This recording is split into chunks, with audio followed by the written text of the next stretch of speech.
Hi, welcome to Talking and Reading from Japan.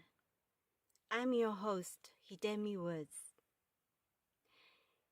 I'm reading an episode from the books I wrote here and talk about it or anything that pops up in my mind.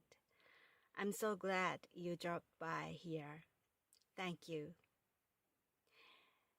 Today, I'll read an episode from one of my books titled An Old Tree in Kyoto.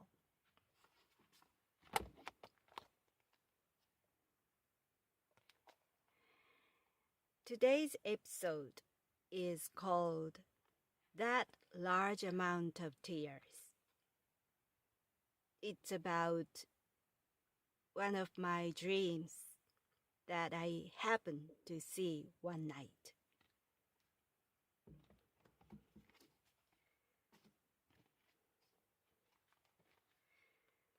That large amount of tears.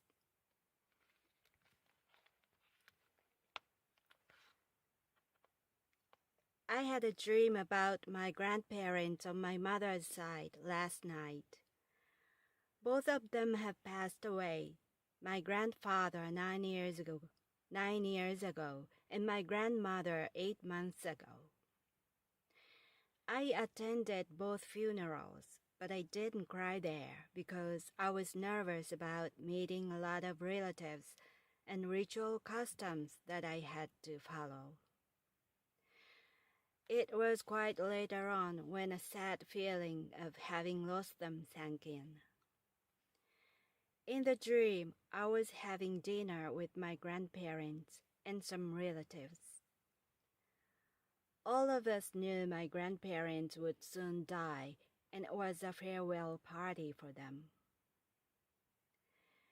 They were sitting at the table, smiling, and seemed very happy, although they also knew this would be the last time to get together. While I was talking to them casually, I got suddenly swept over by the fact that this was the last time to see them and talk with them. I felt madly that I didn't want to lose them.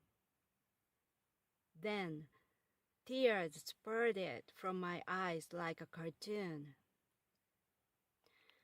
I tried to stop them with my hands, but they were spurting too strongly. I woke up. I had never shed that large amount of tears before in my dream.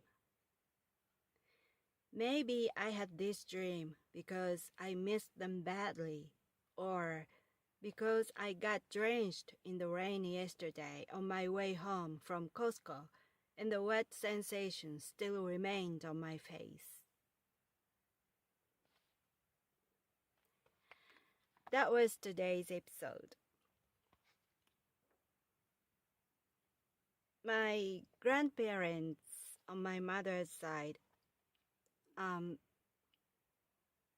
those two were my favorite persons,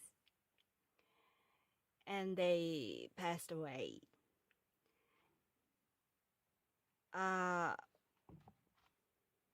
When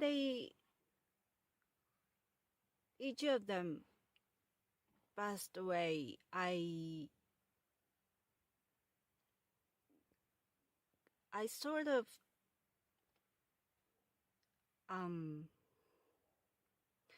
shocked, or I was just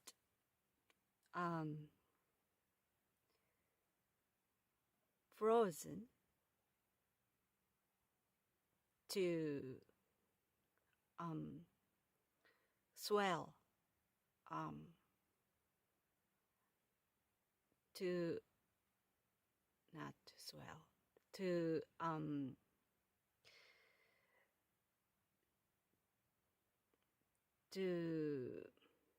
understand, to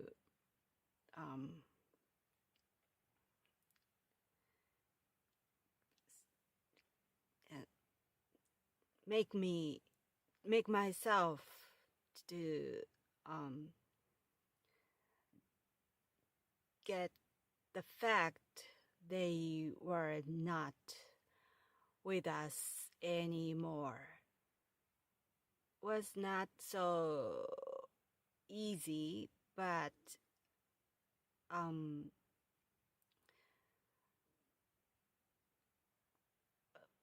things were so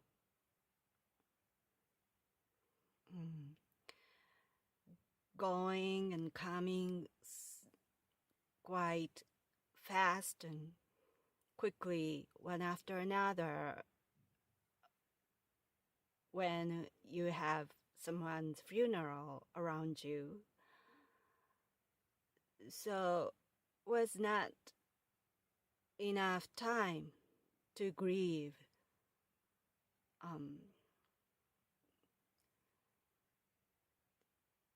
And so it takes some time to get that feeling sink in.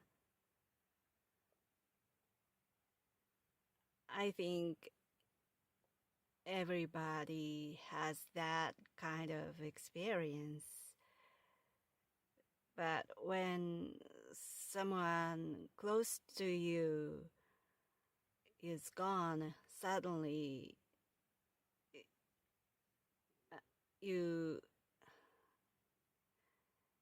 it's a common reaction of people, I guess. So in my case was also that I didn't adjust myself that the fact that they were gone. But when things got quieter and days have passed, sadness rushed in day after day, and I was perplexed that latency, that late rush of sadness.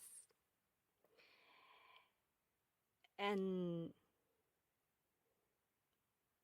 probably that was when I had this dream.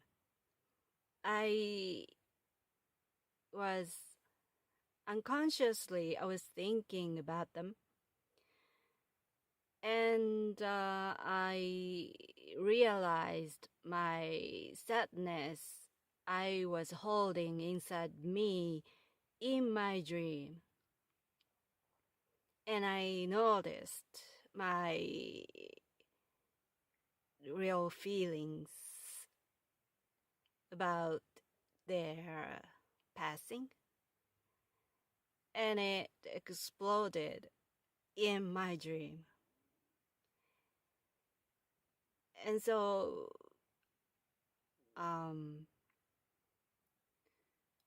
was quite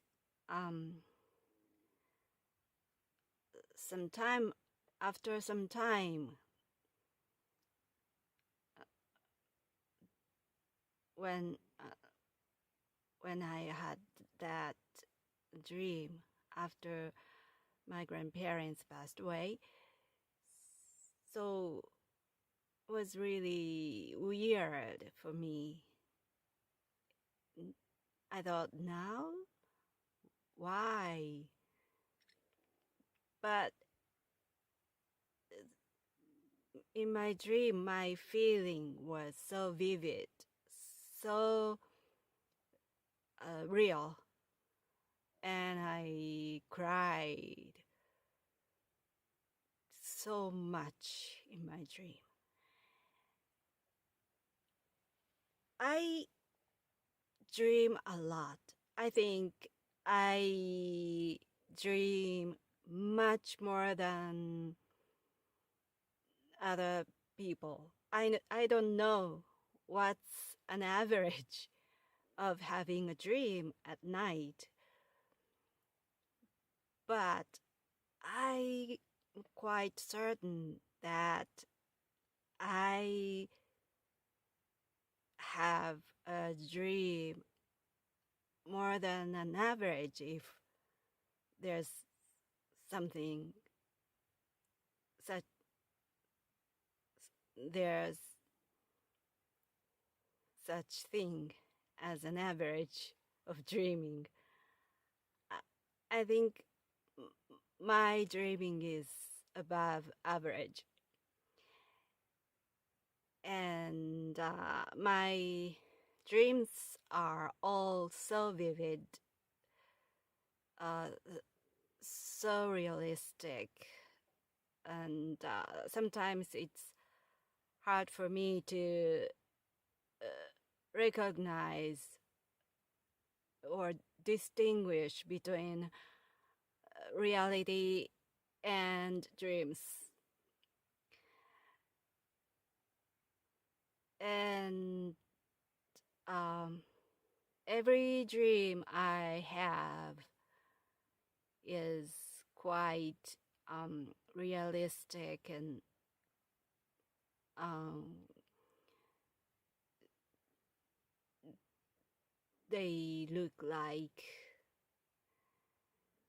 what really happened.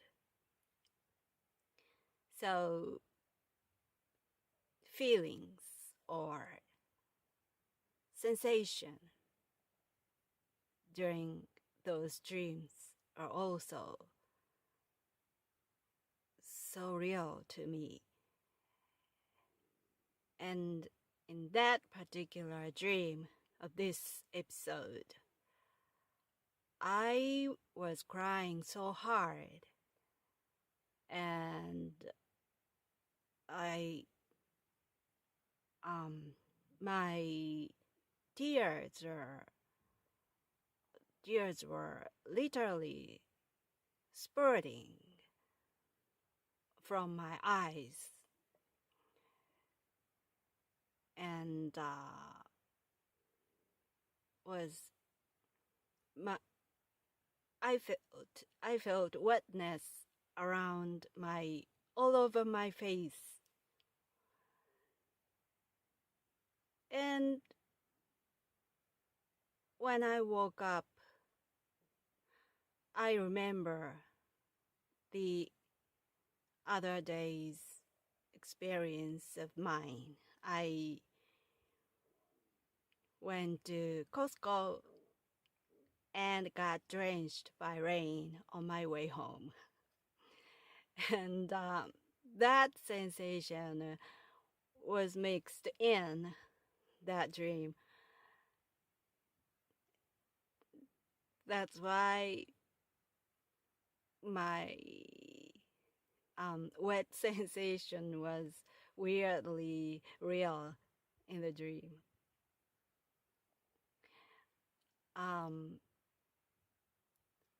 I shop at Costco from time to time, but I don't have a car, and in for that matter, I don't have a driver's license in the first place.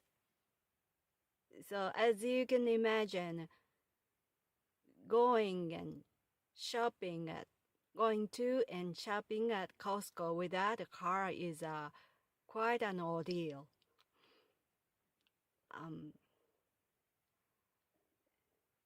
The locations of the Costco chain was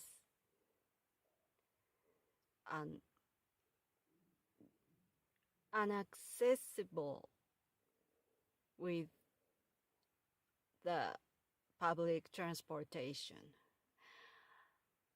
It was designed for um, for coming by car.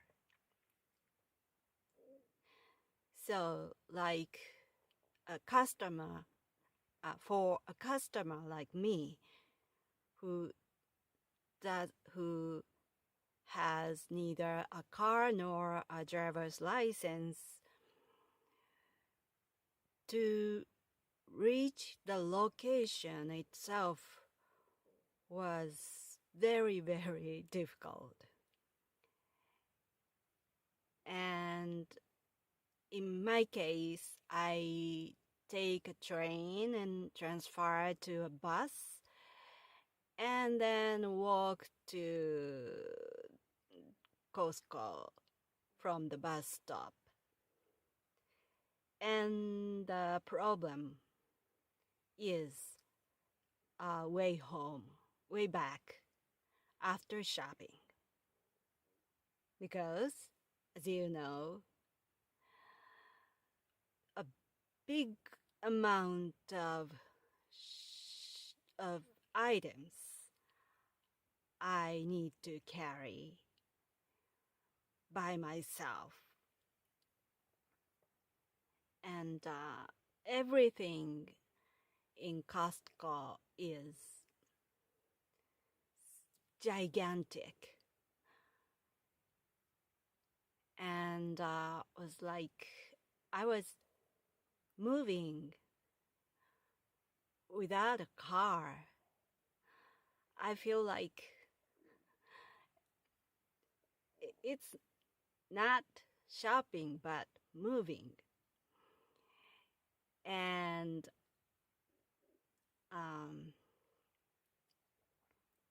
so it's so big and heavy, and I carry them with any craft I've got.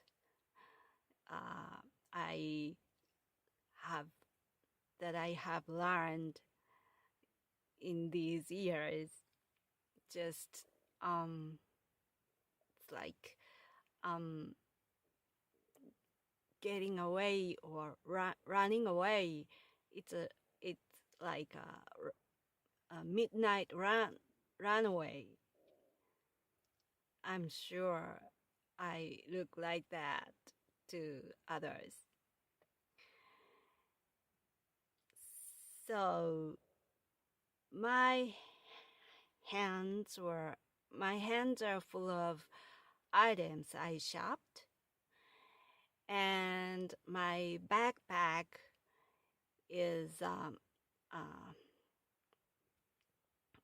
my backpack swelled to its maximum with the item I shopped.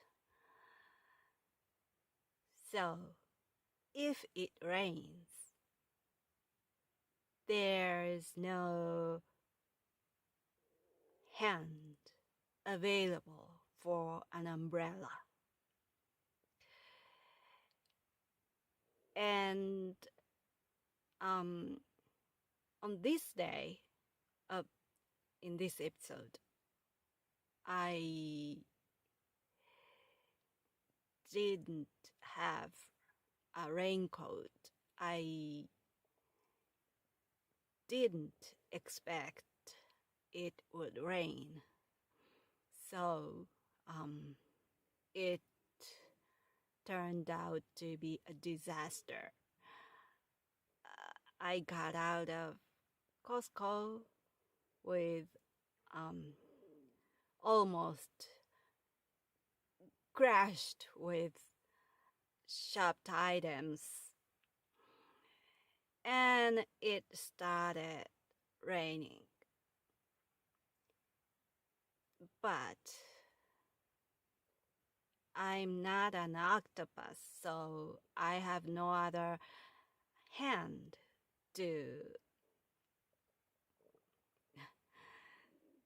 to hold an umbrella.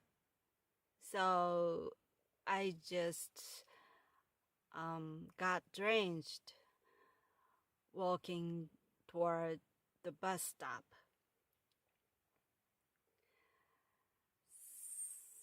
So miserable. I it, it really Costco really helps me with the saving of groceries. So I use it. But in that case, um, that I wrote in this episode, I wonder what I'm doing for just for saving. Why should I take this hard way? Why should I go this extreme just for saving some money? And I certainly feel myself a fool, and I came home drenched by rain and put those heavy, gigantic boxes of cans or pizza or frozen food or foods or um, anything from Costco on the floor of my apartment, and I feel miserable, and I don't know what I was doing, and